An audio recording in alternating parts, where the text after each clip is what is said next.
एक बड़े धनवान कंजूस व्यक्ति थे।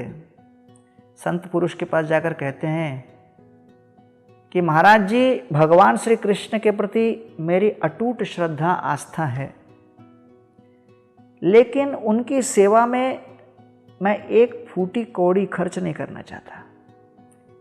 तो मेरी कृष्ण के प्रति अटूट भक्ति और मेरे धन के प्रति आसक्ति, दोनों का समन्वय करते हुए कोई मार्ग बताइए, सस्ता, सादा, टिकाऊ।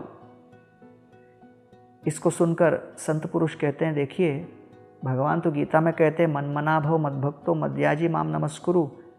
भगवान का भजन करने के लिए पदार्थ की आवश्यकता नहीं, मानसिक रवैये की आवश्यकता है। आप कृष्ण का चिंतन करो, चिंतन में आप जैसे सेवा करना चाहते हो सेवा करो, कोई खर्चा भी नहीं होगा, भगवान भी खुश।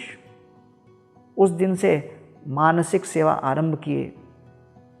मन में ही आंखें बंद करके भगवान के लिए सोना, चांदी, हीरा, मोती के कितने गहने बनाते थे।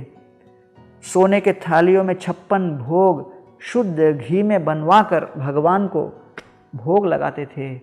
भगवान के लिए विशेष संगमरमर के बड़े बड़े मंदिर अपने मानसिक संकल्प में करते थे। बड़े प्रसन्न थे क्योंकि भगवान की सेवा भी चल रही थी और कुछ खर्चा भी नहीं। एक दिन उनके मानसिक ध्यान में भगवान को दूध पिला रहे थे और दूध पिलाते समय उन्होंने एक अनुचर से कहा कि कुछ शक्कर डालो, और जब अनुचर ने शक्कर डाला वो कुछ दुगना डाल दिया, 1 चम्मच ज़्यादा डाला। तो ये इतने भाव विभोर हो गए, कहने लगे, अरे भैया, 1 चम्मच एक्स्ट्रा डाल दिया, उसको मैं तुरंत निकालूंगा। हाथ में चम्मच लेके अंदर से 1 चम्मच दूध में घुलने से पहले उसको निकालने का प्रयत्न करने लगे। ये सब मानसिक ध्यान में चल रहा था और कृष्ण इस दृश्य को देखकर खिलखिलाकर हंस पड़े कि कंजूसी की भी क्या सीमा होती है।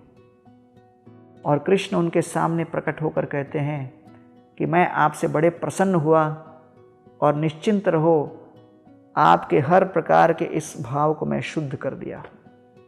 अपि चेत सुदुराचारो भजते माम अनन्य भाग, साधुरेव स मंतव्य सम्यक व्यवसितो ही सह। भगवान कहते हैं कि मन में कोई विपरीत भाव हो भी भजन करते रहो। जैसे ही भजन करेंगे, शनै शनै हमारे हृदय के सारे दुर्विकार नष्ट होंगे, हृदय शुद्ध होगा और भगवत भक्ति हृदय में अवश्य ही प्रज्वलित होगी। ये भगवत भक्ति की शक्ति है।